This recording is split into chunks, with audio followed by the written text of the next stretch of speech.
Yeah, hello everyone. My name is Matej Michalko. I'm founder and CEO of Decent, and I'm here with Sinisha, who is from quantum computing security company ISARA, and Sinisha is going to tell us more about the evolution of quantum computing and its intersection with blockchain technology and what quantum computing brings to the blockchain technology. So Sinisha, please feel free to introduce yourself and we can start the presentation. Thank you very much, Matej. I'm very happy to be with you.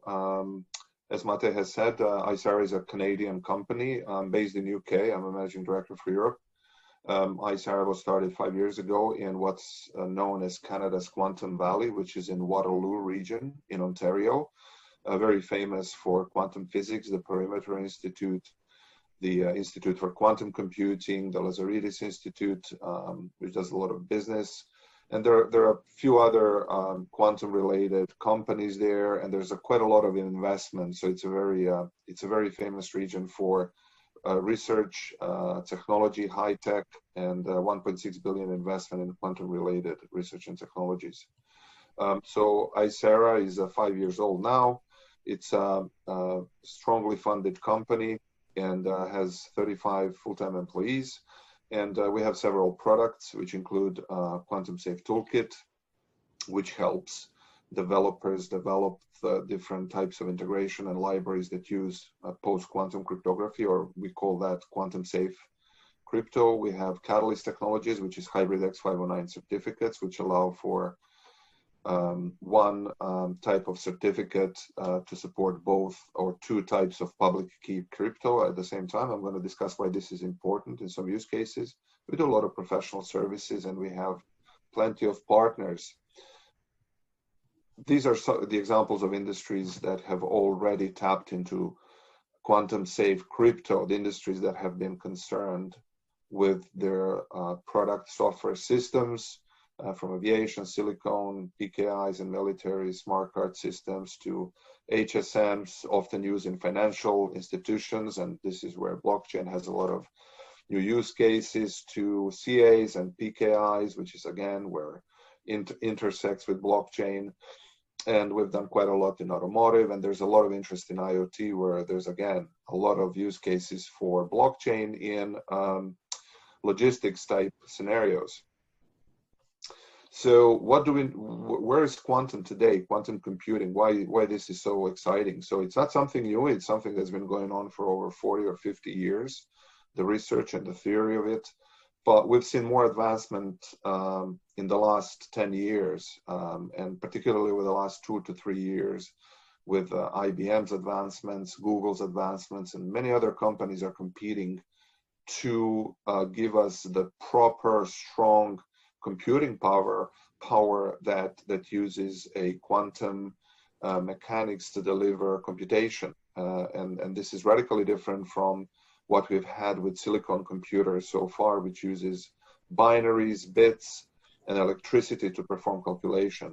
So what's important to understand with quantum computers is that every technology, every radical technology that supersedes the previous one has a sort of inflection point where it essentially, we can say, that it achieves supremacy. And sometimes it's not clear when that happened. And we've had that with, cars and airplanes and horses.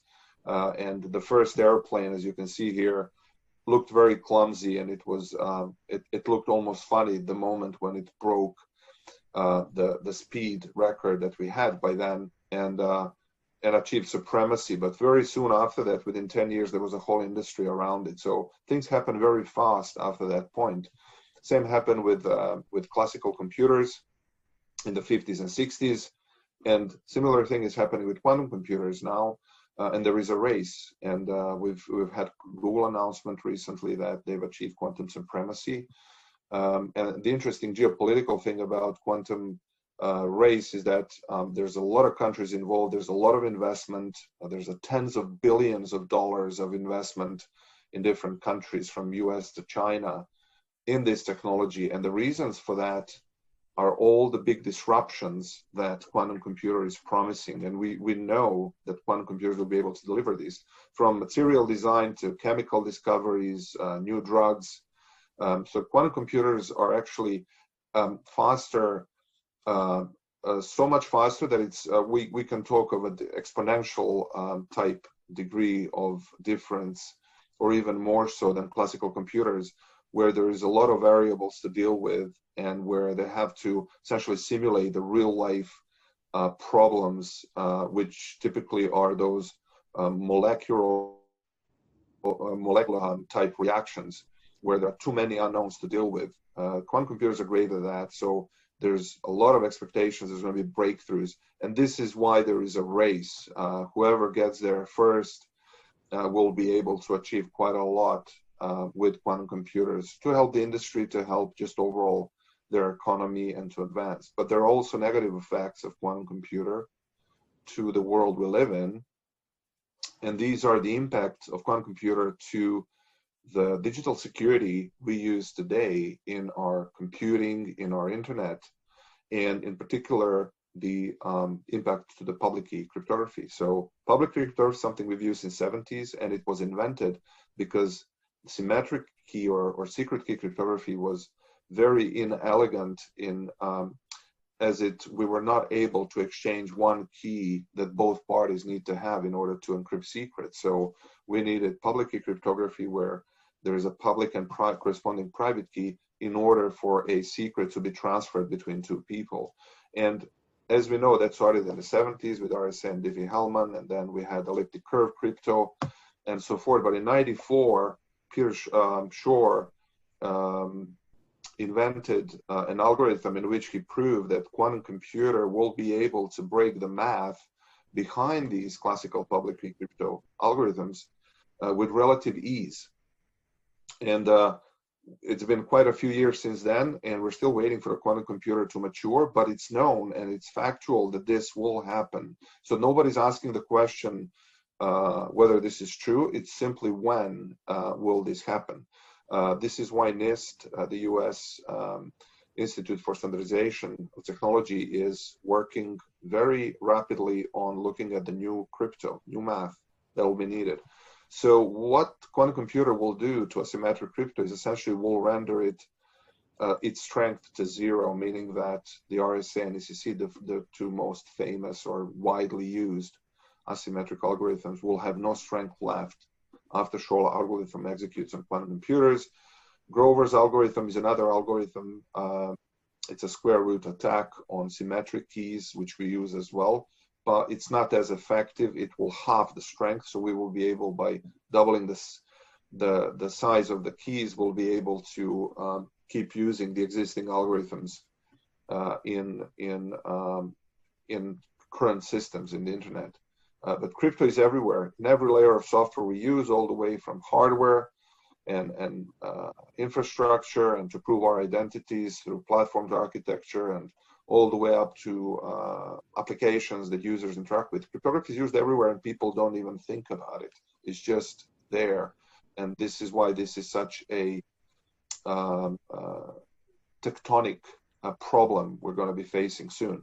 So the question most industries are asking, when will this happen? So there are many different predictions, from 5 years from now to 10 to 15 and so forth. But for some industries, it doesn't matter, because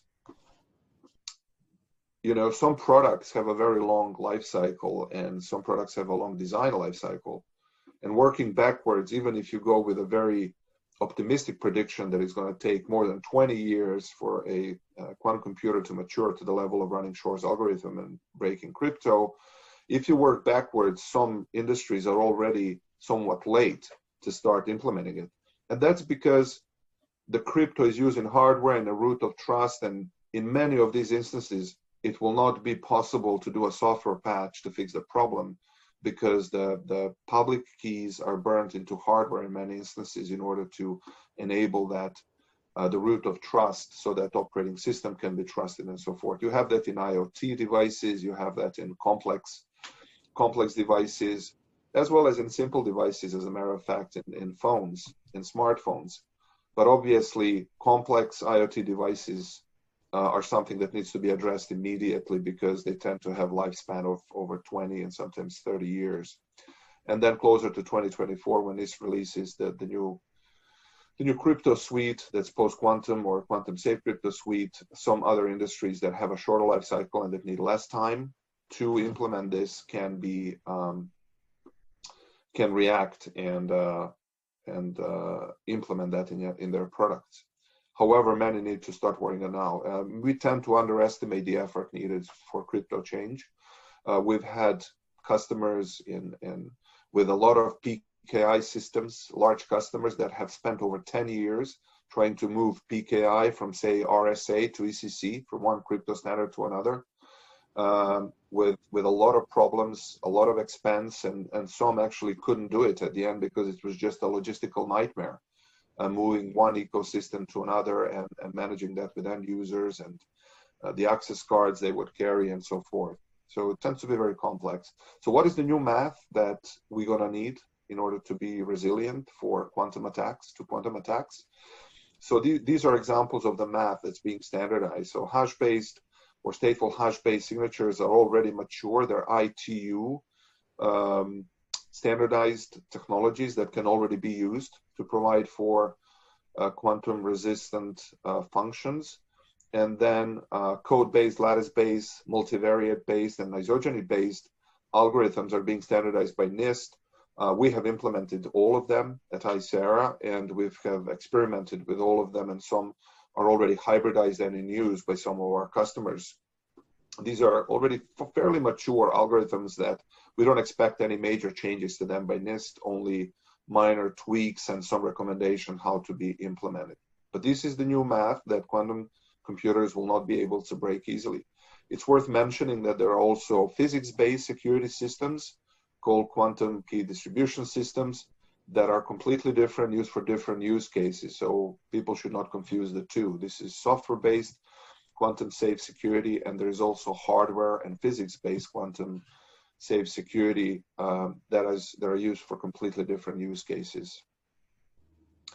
So if we are here today on the left, where we use classical cryptography, and we need to be ready for the future when we need to have quantum safe cryptography, there's a period in the middle that's going to be extremely challenging, and many of our customers are already entering that space where we're going to need hybrid cryptography, application of both current and quantum safe cryptography, and where a lot of systems need to become agile, such as PKI, such as X509 certificates, in order to allow for the migration and transition, which these systems are not built for. They're very inelegant, very stiff systems that are actually not able to run multiple public key cryptographic algorithms. So there are issues there, and if you put blockchain there, blockchain today's are on the left here, and they need to move over time to the right. So they need to become agile. They need to migrate their crypto functions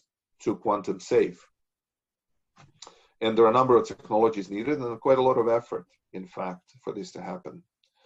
This is a typical scenario in an enterprise that an enterprise will need to do to get, from left to right. They will need to, in order to become agile and to be able to get to quantum safe state, they will need to, understand what crypto they have, where it is, triage to make sure it's at the right level, and then manage that crypto, making sure they know what is upgraded, when is upgraded, at what level it is upgraded. And crypto posture management will also include remediation, meaning that you will actually have to put in the latest level of crypto, which will include quantum safe crypto, but not necessarily even today that would include the latest level of cryptography that you have. And many customers we spoke with do not have this process. They simply just rely on patch management and their vendors, and they cannot tell with certainty whether an audit will show that they use outdated crypto and inadequate crypto. So there's a lot of issues in that space, and this will need to be sorted out before the migration to quantum safe crypto, and this takes a few years. So I'm going to pause there, Matej, with this introduction, and just open up for any questions you may have so far. Okay. And I'm going to stop at this slide where there are some thoughts around blockchain and quantum safe cryptography that we put together. Thank you very much, Sinisha. Excellent presentation. Great slides. So quantum computing, right, is the new general purpose technology, right, that together with blockchain is going to transform how the world works, right? So you know, I don't know too much about quantum computing, right? You are the expert. I'm more from the blockchain side, as Decent is a blockchain company.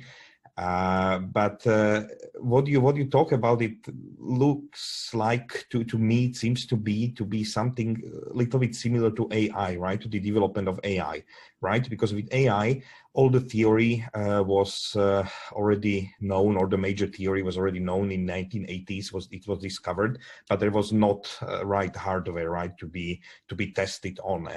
And then the AI winter, right, in late 1990s till, let's say, 2010, and we were waiting for the right hardware, and then it started, right? The last 10 years we have a lot of AI, a lot of big data, and so on.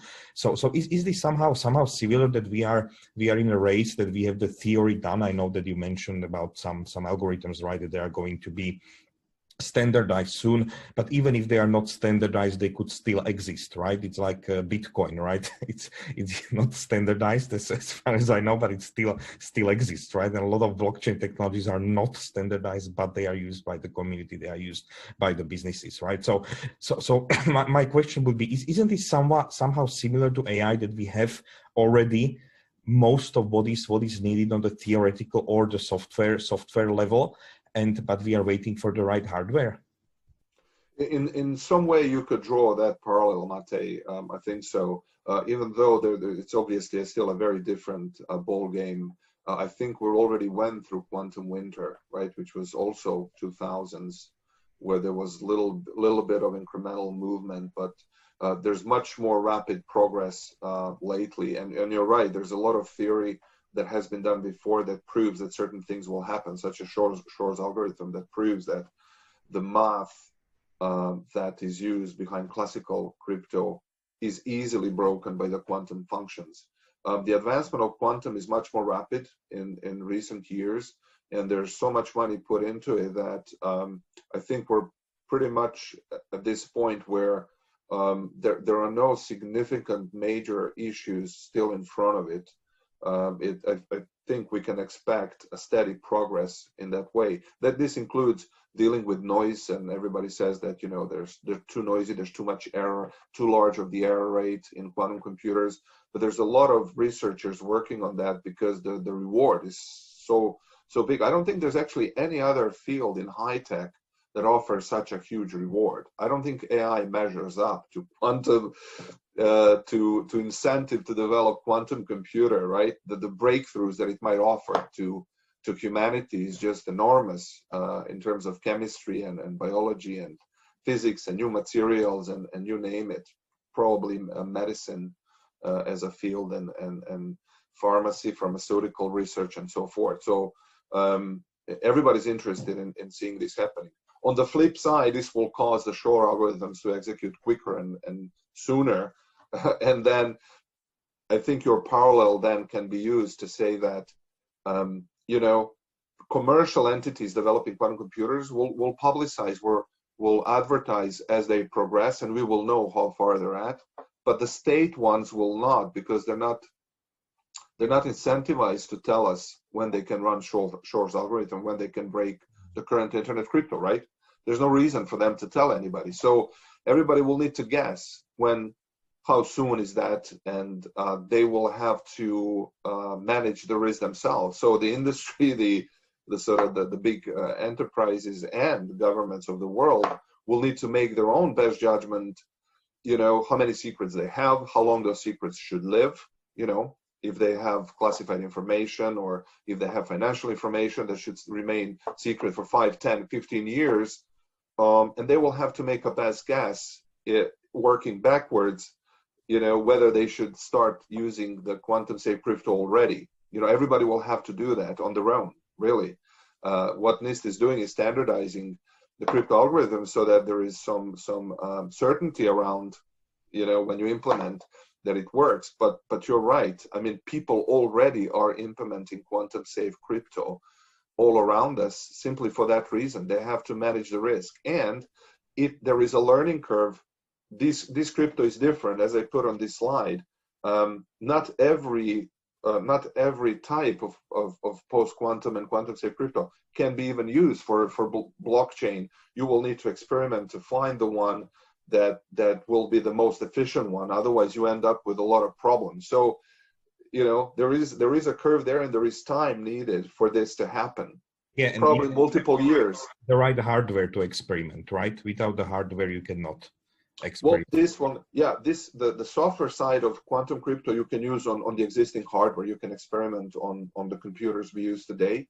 The physics side of quantum crypto, obviously, you need to have a different type of hardware. But for this, what ISARA does and what I described in this presentation, you can experiment on a laptop that you use for this presentation. You can run it and see whether it works in your blockchain, whether you can replace the existing digital signatures that you use in blockchain, CDSA, and so forth, with quantum safe schemes. You can test this today. Some customers that use complex IoT devices, they can also do that today. We've done it for them, in fact.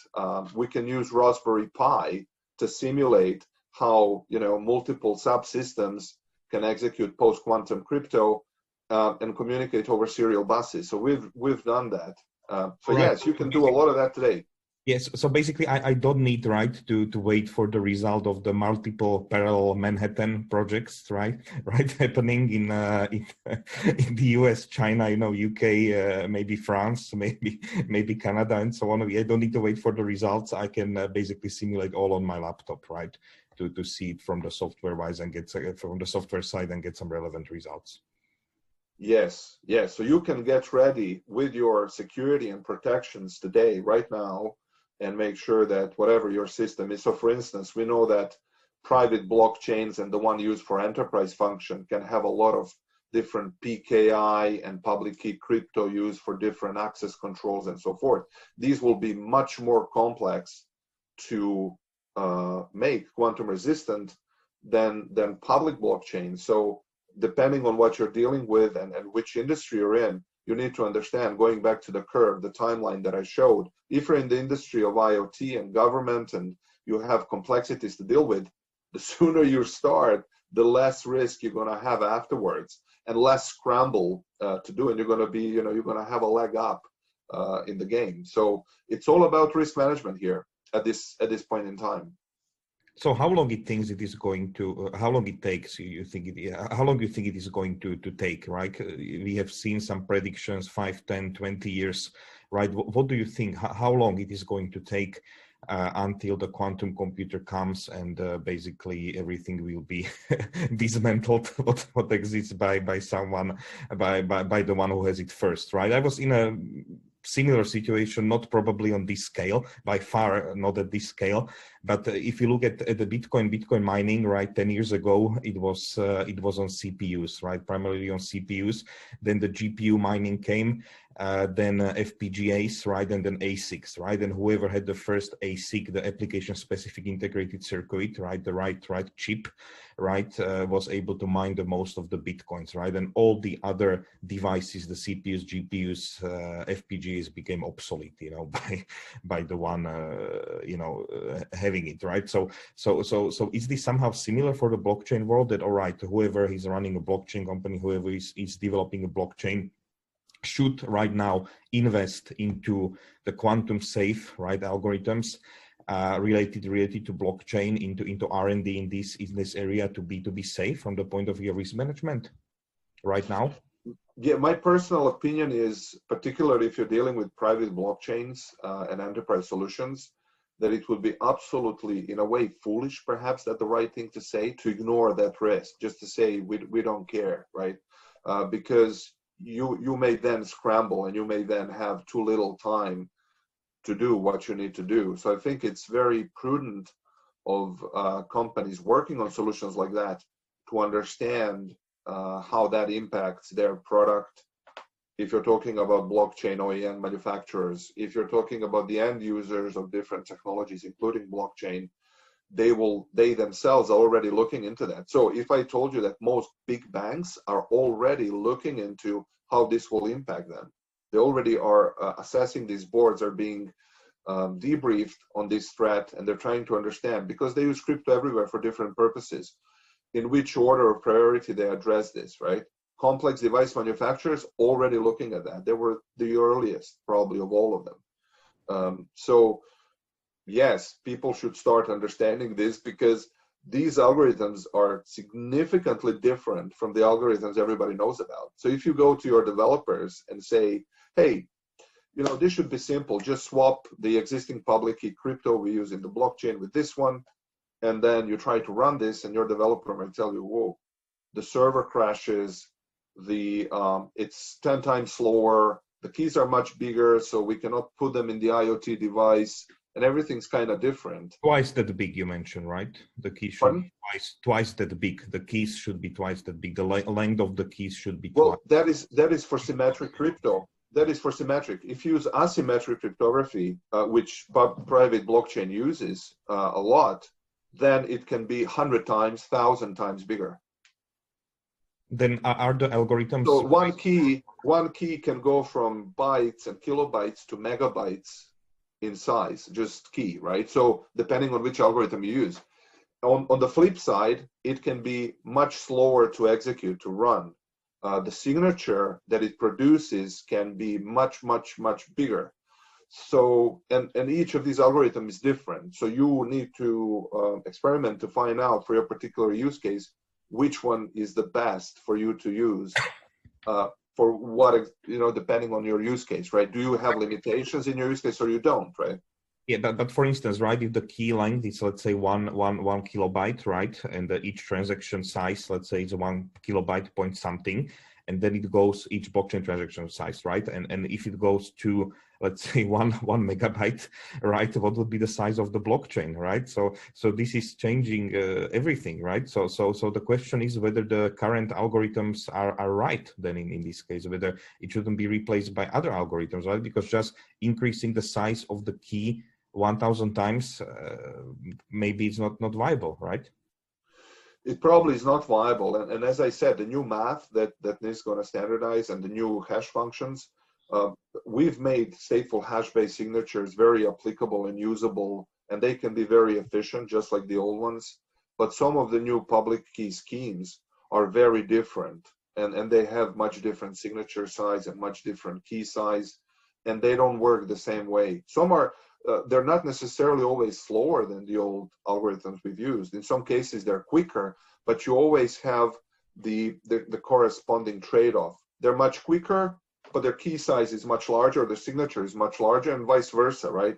If you go for it's a time and space trade-off, right? So basically, it's always like this.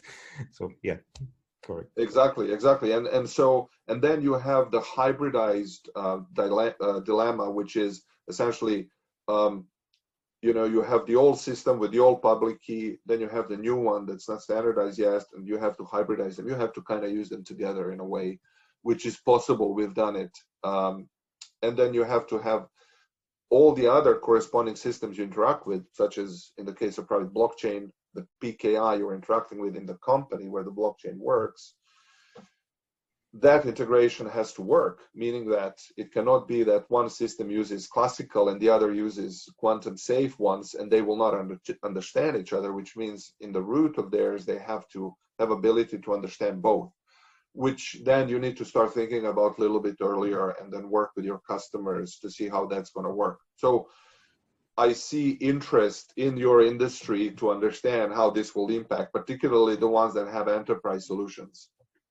Yes, so basically, in your opinion, it would be something like the intersection, right, of the old system, the combination of the old system and the new system, the quantum safe, right? It is not going to be, let's say, wipe out totally the old systems by the new systems, but there would be somehow a retrofit done, right? In some cases, you can do that. So, for instance, I'm sure that some of the blockchains, that existing blockchains, you can find the most elegant way to swap the public key scheme, the classical one, and put quantum safe one, and keep using them as is just with a swap of the public key scheme. While in some cases, in some use cases, you may need to essentially come up with a slightly different blockchain in order to fit the need of that use case. To give you an example, what we've done with X509 certificate, which is used as the root of digital identity everywhere in web sessions and in common access cards and to provide for digital signatures and so forth. It's essentially a root of digital trust. We've made changes to X509, which is now standardized by ITU and IETF, and we've allowed it to be able to support two public key schemes, the classical one, for example, and the quantum safe one, which means that you can interoperate if you have that digital ID and that certificate put in a web server or put in a browser or put in a common access card or put in any other system for access control. You can access the old system that doesn't know anything about quantum safe, but you can also access the new system, the quantum safe one, and you can interoperate. So this is a hybrid way to use them so that you don't need to go through these hard switches, right? Like Big Bang. You shut the old one down, you bring the new one up, because so many enterprises won't be able to do that. They will have that period of migration when they will need interoperability between new and old. And that period may be 10 to 20 years long. We don't know. But maybe 5, right? It could be 5. It could be 5. We just don't know. We just don't know. But we know for a fact, but just by looking from the previous migrations, in particular with companies that have a lot of PKI, super slow, super complex, logistical nightmare. So we know that it's not a flip, that it's not something you can do in a week. That's a known. Clear. All right, so we are coming to the end of the session. So thank you very much for this excellent contribution. I'm always happy to learn more about quantum computing and its intersection of blockchain. And basically the conclusion is that right now everyone who is providing blockchain solutions, right, to enterprise customers and so on, should right now look into the investment into quantum safe software, right, software algorithms right now. And we would wait for the results of the Manhattan project, right? So let's see whether it is China, right, whether it is US right now after the elections. let's see what this brings, right? UK, I don't know how Brexit would influence that. I have no idea. You are in the UK, so maybe you can let us know, or Europe, right? Germany, France, Italy, who knows? Yeah. Canada. There's a lot of investment in each of these that you mentioned. There's a lot of investment both in academic sphere and in fundamental research, deep tech research, and there's a lot of also already investment in startups and technologies that need to be commercialized. So it's across the whole spectrum of the life cycle of technology. There's a lot of investment in billions of dollars and a lot of expectations. Yes, and blockchain is somehow different from all the other high technologies, right? From the fact that most of the high technologies such as AI and VR, AR, quantum computing and so on, it came from top to the bottom, right? It came from the government-funded research, from Manhattan-like projects, from academia, and so on. It came to the companies, right? But blockchain is the opposite, right? It came from the community, right? It came from an anonymous white paper, right? Half anonymous white paper published by Satoshi Nakamoto, right? 11 years ago.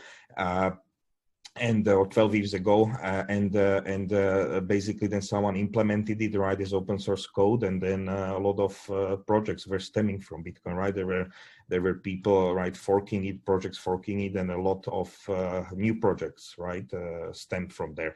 And then the result was that, or is right now, that the institutions, right, which are used to the top-down approach, right, from the right government-funded research and so on, they do not understand blockchain, right? And we as companies, we as the community, right? I'm in blockchain for 10 years, started with Bitcoin.